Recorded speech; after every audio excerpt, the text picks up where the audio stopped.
Okay, we are live. Gonna learn about some cholent making. Gonna learn about some why we have cholent. A little bit hang out together. I'm gonna give everyone a couple minutes to get logged on here. My first time doing a Facebook Live, so if you're on there, say hello so I could see that you're watching.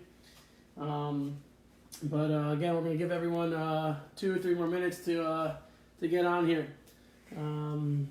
Okay. So, hold up. People, we're on Richardson time here. Going to take 2 or 3 more minutes to let people get on to, so we can, but I guess before we get started, introduce you to my 2 cute sous chefs over here.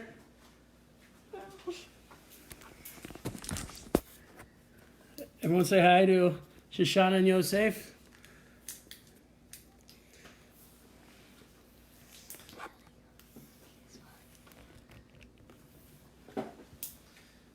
Okay, 2 more minutes. I'm not sure if you guys are just going to be watching or you're going to be cooking along. I didn't send out ingredients beforehand, but if you have basic spices and stuff, we'll be able to get yours going, or else you can just watch it and learn and get the ingredients somehow in the next couple of weeks, hopefully sooner than later.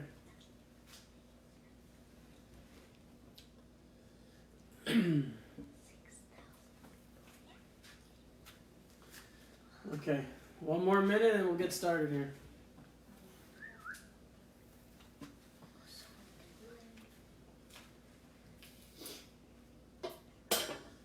Okay, so I just wanted to start. I know it's been a hectic, crazy week for all of us, probably for a lot of us. Maybe the craziest week of our life. It's been it was an easy week, but I thought we would relax together tonight, enjoy. It's very important in these difficult times to stay happy and stay simcha. And there's been 3 things that really have kept the Jews b'simcha, happiness throughout most difficult of times, and that's, of course, Torah study, that's prayer, and a good tasting cholent. Always keeps us going, keeps us happy. And cholent really brings Jews together, and cholent is a big mix of a lot of things together. So it's very appropriate that we have this cooking class together, and I'll teach a little bit about some of the reasons why we have cholent, why we and how to make it.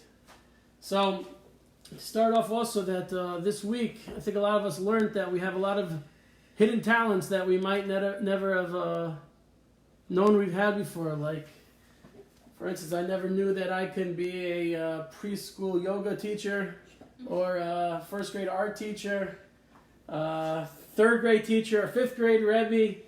A lot of hidden talents are coming out, and for some of you who never made a cholent before, or first time maybe making a cholent or trying, but this week is the week to learn and to become a pro at making cholent, because we all have it inside of us. There's one of the reasons why cholent has become a staple of Jewish foods on Shabbos. There's a very big mitzvah to eat hot, yummy food on Shabbos, and that applies to Friday night and Shabbos day. There's a mitzvah called Oneg Shabbos, to enjoy Shabbos, and the food that you eat has to be enjoyable, and that's supposed to be hot and tasty. And it became a problem because you can't cook food on Shabbos. Not only that, in the beginning of this week's Torah portion, it says you can't kindle a fire. It's the source of that is this week's Torah portion. The first couple of verses of the parsha this week is you can't kindle a fire, and that's the problem. So you can't have hot. So how are you going to have hot food? Kindling a fire is only prohibited if you kindle it on Shabbat. But if you light the fire before Shabbat, then it's okay. And then hence comes the rescue of the crock pot, because you plug it in before Shabbos and it's kindled already. It's considered on, and then it's not a problem of kindling a fire on Shabbat. The second problem comes is that besides kindling fire, there's a prohibition on Shabbat to cook. You're not allowed to cook. So even if the fire was there before Shabbos and it's continuing to burn on Shabbos, you can't physically cook things. But if you started the cooking process, you put the food on the fire before Shabbat, so that's not considered your action of cooking on Shabbos, and you did everything before Shabbos, and therefore you can have hot, yummy food on Shabbos. That's how you do it. So then there comes the crock pot to the rescue also. So you put the whole food, cholent, inside the crock pot before Shabbos, and you let it go, and it's going to continue cooking, and by the time Shabbos comes, it's going to be yummy and delicious with Saturday time for lunch, Saturday afternoon for lunch. And that's really where the custom of crock pots and cholent came from, because in order for us to have hot, yummy food, this is really one of the only ways, according to Jewish law, that we can have it. It's very interesting. Besides that, I wanted to point out two other Jewish halachas that when it comes to the crock pot, before we get started cooking, is that if you notice my crock pot here, it's all lined with tinfoil inside. And not only that, at the end, right before Shabbos, I'm going to cover the knob with tinfoil, like that. And whoever's been here on Shabbat lunch has seen this.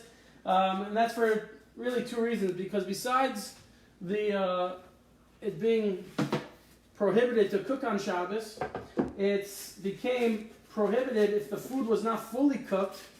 The rabbis instituted that if it's not fully cooked, so you can't leave it on an open flame cooking, even though from the Torah, as long as everything was done before Shabbat, if you put raw food that's not fully cooked and it's going to start cooking on Shabbos, so the rabbis in the Talmud were concerned that you might come to raise the flame and get it cooking faster. It's so yummy, you want it to go quicker, so you have to cover the flame to lower the heat index, or to remind yourself. So that's why the law became to cover the flame, or cover the source of how you increase the flame. And that would be that. But if the food's fully cooked, then we're not worried about that. But another problem is if you want to sneak some, if the cholent's ready Friday night, you want to sneak some late snack. So there's another problem, is once you take the pot out, so there's a prohibition called chazara, of putting the pot back onto the fire. So as long as everything was there before Shabbos, it's okay. But let's say you take out some, you want to take some, and then you want to put it back. So there's another rule called a blech, which is this tin foil, as long as the fire's covered. And on Shabbos, you take some out, there are rules. You hold it in your hand, you have in mind you're going to put it back, and as long as everything's fully cooked, so then you could take some food on Shabbos, take some Friday night, or even Saturday morning, take it off, take a scoop, take a bowl, and put it back, and sneak some, and no one will know. So that's why, another reason why we cover it for Shabbat. So, those are the two things, but again, let's enjoy. I'm going to tell you some of the recipes I've used. Every sect in Judaism has their own different ingredients and flavors and ideas they put into how they make the cholent. But as long as you make it with a lot of love, it's going to come out good. There's a story I used to, when I was in yeshiva, we used to make cholents for Friday night, hanging out in the dorms, and we literally just walked around the dormitory finding anything we can, threw it into a crock pot one Friday afternoon, and it came out delicious. So there's a magic that goes on with cholent also. It's not just the ingredients. But what I usually start off with, and a disclaimer, I make a sweet cholent, anyone who's had it. Sometimes I make it a little sweet and spicy, but mainly most of the ingredients I'm going to use gives a sweet flavor. It's a sweet tasting cholent, not too spicy. So first thing is I like to use a sweet onion. And another trick of the trade is I buy crock pot liner, because don't want to have to scrub this after Shabbat, clean it so well, so that keeps it clean a little bit. But we're going to have, basically I dice up an onion, and I dice it pretty well. I've trained the kids I'm going to give it over to them to continue dicing it. But basically, just to show everyone the end product, I just half the onion like that. And it becomes, very little like that. But that's basically the first thing I do, and I put that on the bottom of the cholent pot. So, ask Shoshana to continue. Everyone, give it a round of applause for Shoshana. Look at her. Look at Shoshana and Yosef. Good job, guys. So, I use a sweet onion, the big sweet onions. That's what goes in. The next thing I usually do is I put in potatoes. But this is another trick of the trade. A lot of times we use Idaho potatoes or those kinds, but all the time I don't want to have to peel it and do it. So a trick is I buy canned potatoes, and very easy. We just I'm going to give you all the tricks to make it super easy. We're going to have Yosef open the potatoes. Everyone look at Yosef. Give him a round of applause at home. If you guys think these two are cute, send us a little note. We can see your notes. Tell them how good. And give them a thumbs up. Yosef, what do you want to say? What do you have to say to everyone? Hi. Okay, we can get so much. So now comes also a different ideas, and we go back and forth in our house depending on how healthy we're feeling or how fat. But the main ingredient that gives the cholent the consistency is really barley. Most people put barley in there and just some pearl barley. I think the selfie of the thing is doing it backwards, but it's pearl barley. But we use a lot in our house to make it a little less strong and heavy for Shabbos afternoon. Is we use long grain brown rice, and most of our guests sometimes don't even know the difference, and we can't tell. And then after the meal, you don't feel so bloated and heavy. So that's another good trick. Long grain brown rice is a great substitute for the heavy barley. Thank you, Shoshana, for all the slicing. Look at these onions. Look how amazing. My eyes hurt. Your eyes hurt? Yeah. Your guys' eyes hurt watching this? That's how strong. So that's that. So we have the onions. We have the potatoes in now. And now it comes down to either barley, pearl barley, or long grain brown rice. If you're going to use either of them, they should be washed a little bit. They come in things. We pre-washed some of the. We're going to use brown rice for this Shabbos. Trying to stay a little bit healthier. Since we're stuck at home all day, we do go take a little walk every day, but that's the extent of our exercise we're getting these days. So trying to keep it a little bit less. But basically 3 cups of either barley or long grain rice, depending on how much you're making. For your family size. That's basically the next thing that goes in is the barley / the rice. So if you have any questions, any comments, anything you want to, please feel free to write it. We can see your what you want. But the next thing is that is the meats, and this is I think of the big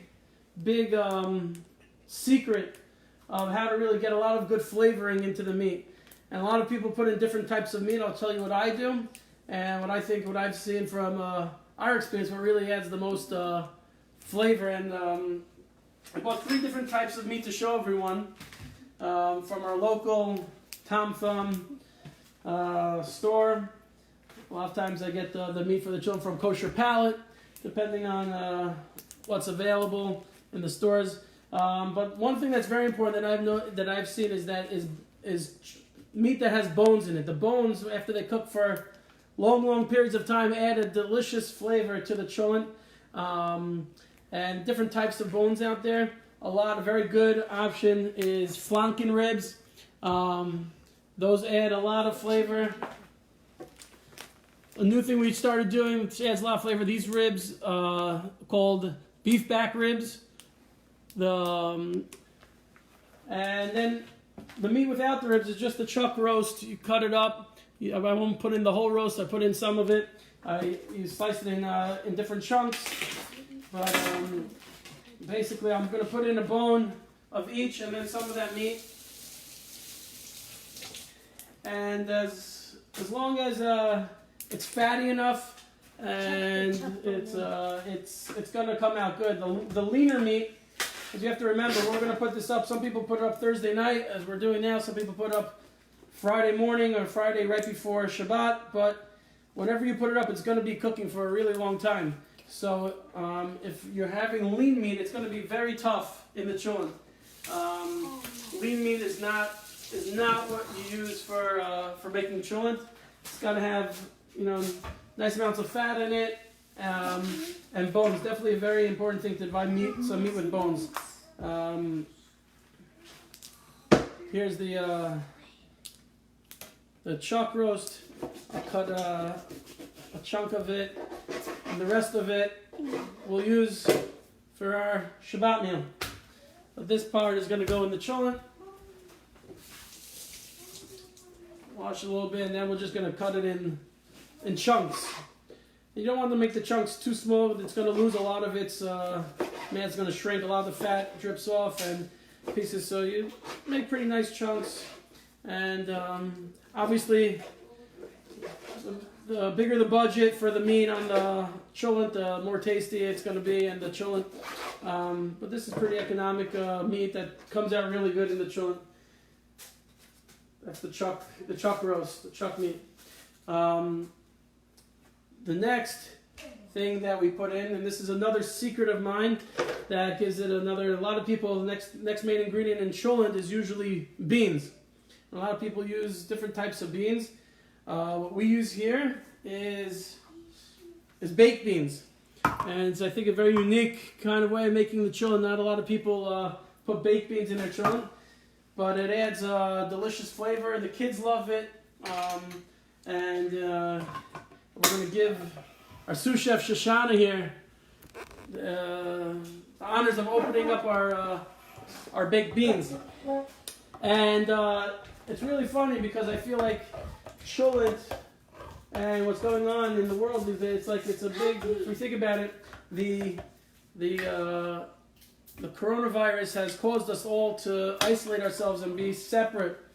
And if you look at all these ingredients that we're putting in, they're also usually isolated and separate. And one's in the refrigerator, one's in the freezer, one's in the spice cabinet, one's in the pantry.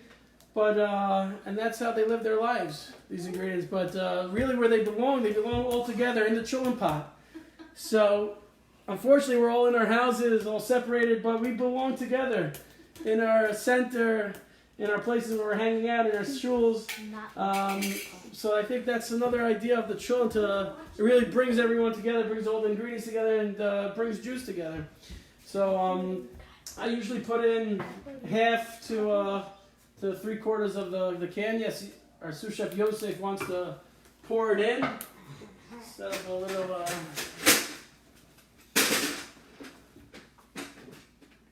pour it in. And there's a lot of juice in there, which also adds the sweetness, not the whole thing. Oh, okay, or the whole thing. Let's give a round of applause for Yosef. Yay! Okay, we'll have a very beanie cholent this week. That is, I can take some out. We'll take some out later. So that's another trick. Another trick is baked beans, and I highly recommend it. Again, this is we're making a sweet cholent here. A lot of people will tell you, baked beans in the cholent, that's disgusting.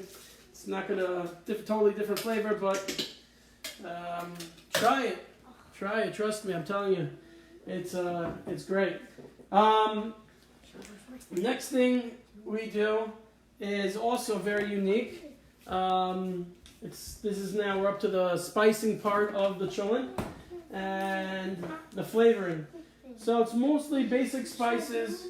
We're going to end up using a lot of salt, pepper, paprika, garlic powder. Hey everybody! Hey, say hello to the boss, Mayor. Oh, found it. Hi, Mayor, say hi. Mayor, say hi. Mayor should go on Cholent. Future chef.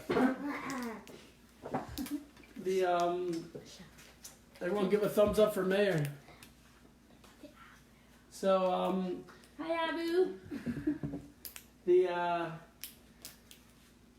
So let's get started with the spices. I usually put in. I'm not going to do it now because it's too confusing. But I usually put in the water first and then spice it. But now I'm going to spice. And I'm sorry, I'm not going to be able to give exact ingredients because exact measurements. I don't measure, but I basically put enough salt would be, I guess, cover the bottom of the pot if it was empty, and I'll start sprinkling like that. So I'm very liberal with the sprinkling. You don't want to undersalt it. I mean, you don't want to oversalt it either, but you're putting so much stuff in here that it's probably not going to get oversalted. And pepper based on how spicy you want it. I put a lot of garlic powder, so I keep mixing and squeezing. Again, yeah, if you want to get these nice size spices, at your local Costco, Restaurant Depot, that's just right around the corner from us, Sam's, onion powder. A lot of onion powder also. Even though we have onions in there, we put in a lot of onions. We want onion powder. Adds a lot of flavor to each bite. And then finally, some paprika. And that just gives it a nice coloring and some more flavoring. A lot of times it depends if you want the kids to complain on Shabbos, you put in some cayenne pepper, and it adds a little bit of a kick. If you're gonna have an adult-only meal, you can put a little bit more. It adds a good flavor. I just do a couple of sprinkles to make it a little bit, give it a little kick. One thing I don't always do, it's not the healthiest, but it adds a lot of good flavor. After all the spices are done, if I didn't put in too much salt, I would put in some chicken soup consomme mix. It actually adds a lot of, it's another trick that we do. It adds a lot of good flavoring to every bite. So I'm going to sprinkle probably just 2 tablespoons or something. 2 teaspoons, maybe 1 tablespoon. And that's basically it for the spices. Nothing too crazy, just all the standard spices. The next thing, and this is, I think, the most important part that gives the flavoring to the cholent. And that is the 2 things that also I think are very unique to our cholent. Should we have a drum roll? Is honey and ketchup. And yeah, I did say it's going to be sweet, and this is what we put in. And again, I don't measure, but to make, basically I squeeze honey back and forth like this. Basically just, but you don't want to do too much, don't overdo the honey, but that's good. And then same thing with the ketchup. Ketchup goes in, mixes it all around. And as you can see, there's a lot of stuff in there, so you could really everyone could make their own cholent their personal way, and you can make your own ideas and add it to it. And but this is our basic recipe. There's one more thing we put in once in a while, which I know we start putting it in the centers. Cholent, people really love it. It's called kishka. Everyone say kishka at home. Kishka. Kishka. Kishka. Eric, I didn't hear you say kishka. So kishka is, I'm not going to tell you what it is, because then you probably wouldn't put it in, but you can find it in any kosher... It's a cousin with hot dog. Yeah, kosher supermarket, in the frozen section, the kosher frozen section. Tom Thumb has it. This one's from Meal Mart. I usually, when I put it in, I would slice it in half, and then put... just rest it on top. If you put it in too far on the bottom, it's going to disintegrate. A lot of people leave it in this film cover that it won't disintegrate, but I like to take it out and slice it like that, and then it's just it's delicious. It's not the healthiest, and that's basically the cholent. A very big important thing is you fill it up with water, depending on how liquidy or how mushy. The consistency is a big factor for a lot of people, so the more water you put in, the more liquidy it would be. It'll be more like a stewy consistency on like you've had our cholent. It's a little bit more watery. Oh wow, flying baby. There's another. If you put it in half, if you fill the crock pot half with water, then it will be more mushy consistency, more like applesauce kind of, or mayonnaise kind of consistency than like mustard. Good, mustard was a good mustard consistency. Another trick also, if you're using these bags, is besides filling this up with water over here, you fill up the crock pot with like half water also, so it actually cooks better and it doesn't burn as much. One last thing that's very important for the cholent, for the pot, is that there's usually 3 or 4 different settings on a crock pot. There's warm, high, low, and off. I personally, if you leave the crock pot on high, I think a high temperature is between 300 and 325, and the low is between 200 and 225. Low, you don't have to put the crock pot on high at all. It's gonna, if you put it up before Shabbos, it will be fully cooked on a low temperature by the middle of Saturday morning, for sure. By Shabbat morning and lunchtime, it'll be fully cooked. High is actually going to make it very well done and burn out the rice or the barley a lot. It's gonna and burn out the meat also. I like to keep mine on low the whole time. The best time for cholent, I think, is cooking around 12 hours. So it's hard. So you put it up 5 in the morning. If you put it up right before Shabbos, 4 or 5 in the afternoon Friday, 4 or 5 in the morning will be the yummiest, and then it starts getting well done and more well done. So you don't want to put it on high. If you're going to want something to be ready for Friday night, you put it on high. Put up in the afternoon on Friday or the morning, put it on high, and then right before Shabbat you can lower it to low. So after you have all the settings, and if you're going to want to take some and it's not fully cooked, so then you just put this little piece of tinfoil on top like that. Again, that's we'll review those rules. That's because kids, what's going on? They think it's funny they want to be famous. We're very famous here. But again, I hope everyone, I want to hear feedback. I want everyone to make a cholent this Shabbos. It's very special. We're in our house. At least we should enjoy the delicious food on Shabbat. We're not going to be able to eat it together, but I'm going to be expecting a lot of feedback on how the cholent came out from everyone. The other thing is, if you don't have a crock pot, don't worry. You can cook a You can cook a cholent in a 9x13 pan. You can cook it on the stovetop. You can cook it a lot of ways. If you would put it in the oven in a 9x13 tin, I would say, if you're going to put it up tonight, put it on 225, let it cook for 12, 13 hours, and then depending on Shabbos, a lot of you could ask me later, a lot of Shabbat questions on how to leave it in the oven for Shabbat. But that's basically the way to make a cholent, make a delicious cholent. How does everyone's look? Give us a thumbs up if your cholent looks good. So I'll show you let me take you what it looks like at the end here. It kind of looks like a mush cookie. Oh, here. This is what the cholent looks like now. We're going to put in some water.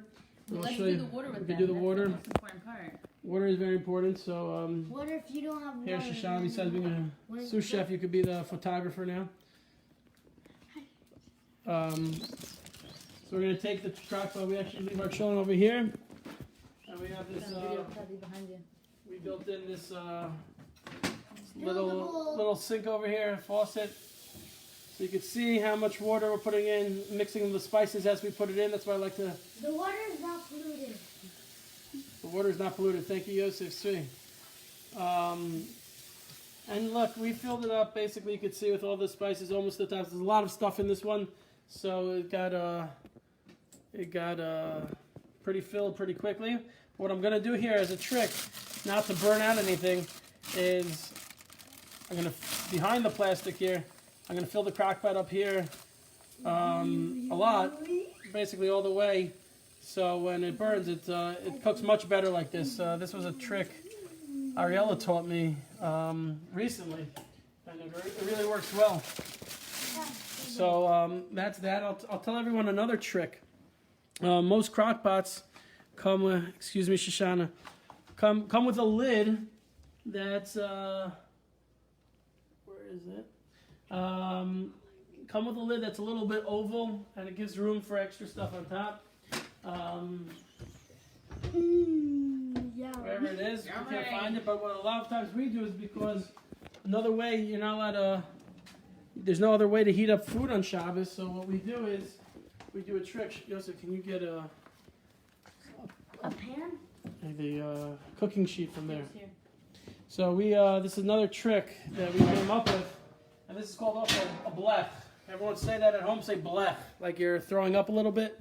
Blech. That's when that's the tin foil that's covering the fire is called a blech. It's a Yiddish word. So what we do is we cover our cholent a lot with a regular. This is a cookie sheet for this one to make delicious desserts on that cookie sheet. But we take the cookie sheet a lot and we turn it upside down, and it's like the cholent's covered, and then this becomes a hot plate. And on Shabbos, any cooked food already, even on Shabbat morning, you can take it right out of the refrigerator, put it on here, and it will be ready for Shabbos lunch. So that's the trick. So our cholent is now, look, it's ready. It's on low. We're not going to let this cook all the way till Shabbos, probably tomorrow morning or afternoon.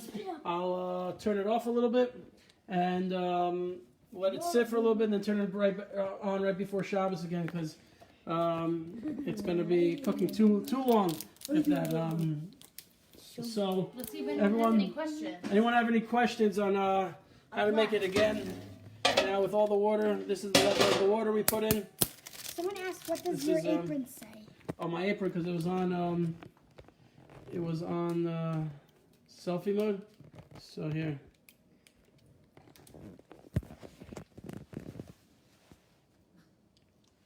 It's not such a nice apron, but it says your opinion was not in the recipe. But so I'd like to thank everyone for joining. I hope you enjoyed, and I hope everyone subscribe to Yosef Tzvi's Instagram page, and follow Shoshana on Facebook, and Meir for all the tricks of how to be a cute kid. And I thank you everyone for joining. And again, I know this is hard. Maybe next week we'll get together and we'll. As Aaron requested, maybe we'll learn how to make some Chinese chili together. Ooh. If again, we definitely have a lot of chili. Yeah. So the good news about the chili cook-off being canceled, we have 35 pounds of ground beef in our freezer because they couldn't cancel the order. So we're gonna definitely have to use that up sometime. And it's kosher for Pesach. And it's kosher for Pesach. So again, if anyone has any questions, feel free to ask. But I'm expecting nice pictures of all the cholents. And even better, hope it tastes good. And again, stay positive, stay happy. We'll get through this together, and we'll have. And give us a thumbs up. And we'll eat good cholent, and miss everyone. And hope you enjoyed. And we'll see you. And let us know if you want us to eventually. do something like this again. We'll see you next time. Maybe you guys can post what you want us to do next. Yeah. And we'll vote who has the most. Yeah, and you can bake. Shoshana can do a baking class. She's an expert baker. And Yosef can mix something and make a mess. He's an expert mess maker. And Meir can make a drooling contest. Drooling contest. Anyone want to have a drooling contest, just reach out to Meir. He's good at that. But again, thank you. We'll see you eventually, and hopefully they'll see you in FaceTime or Zoom, and more opportunities to hang out together through these social media networking. Peace out. Everyone, peace out. Enjoy the cholent. Thanks for joining.